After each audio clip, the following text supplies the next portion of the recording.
कॉन्ट्रॅक्टरला सांगितलेलं, आज पण काही गोष्टी आपण करतोय। ह्या पद्धतीनं मी खूप काही तुमच्या सगळ्यांच्या आशीर्वादाच्या जोरावर, तुमच्या सगळ्यांच्या भरभक्कम पाठिंब्याच्या जोरावर त्या बाबतीमध्ये माझी कामं चाललेली आहेत। आता अनेकांना, मला काही लोकांची तर गंमत वाटते की त्यांना अक्षरशः पोपटराव उपाध्यक्ष मी केलं, अध्यक्ष मी केलं। सहयोगमध्ये करोडो रुपयाची जागा नाममात्रदारांनी त्या ठिकाणी दिली, कधी कुठलीही अडचण येऊन दिली नाही। आणि आता काय मनात आलंय कुणाला माहितीये, त्यांचं जोरात काम चाललेलं। कधी म्हणजे मला काही जण तिकडे गेलेले पण भेटले मुंबईमध्ये येऊन, दादा आमची चूक झाली, शेवटी तुमच्याशिवाय कोणी काम करू शकत नाही, आम्ही बघतो वगैरे वगैरे।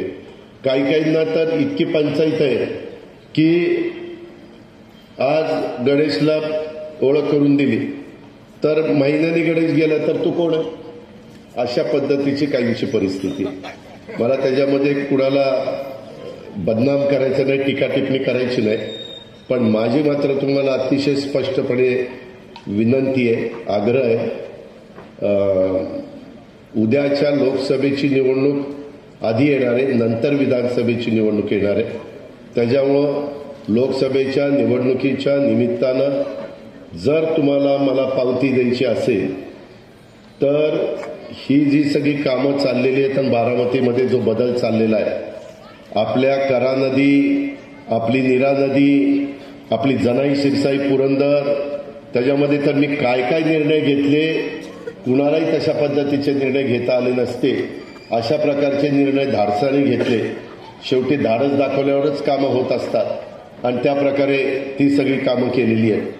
त्याकरता उद्या ज्यावेळेस खासदारकीच्या निवडणुका येईल, मी उमेदवार लवकरच महायुतीचा कोण आहे ते जाहीर करीन, पण मी उमेदवार आहे अजित पवार, उमेदवार समजून तुम्ही तिथं मला मतदान केलं पाहिजे, ही माझी तुम्हाला आदराची, नम्रतेची, कळकळीची विनंती आहे।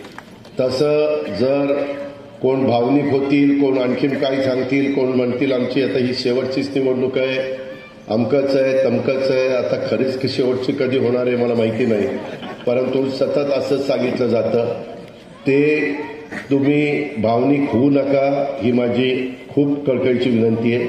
तुम्हाला ह्या कामाचं सातत्य टिकवायचं असेल आणि बारामतीचा नमस्कार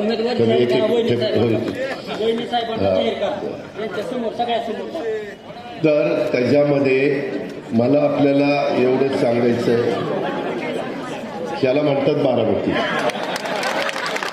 तर मला एवढंच सांगायचंय की या कामाचं स्पीड असंच राहण्याच्या करता तुम्हाला उद्याच्या काळामध्ये मी जी विनंती करतोय ती विनंतीला आपण सहकार्य करावं, अशी माझी तुम्हाला आग्रहाची विनंती आहे। त्याबद्दल आपण सगळ्यांनी अतिशय बारकाईने विचार करा आणि तिथं योग्य पद्धतीनं तुम्ही मला सहकार्य केलं, मला प्रतिसाद दिला तर पुढची कामं होतील, नाहीतर मी पुढच्या कामाला बांधील नाही।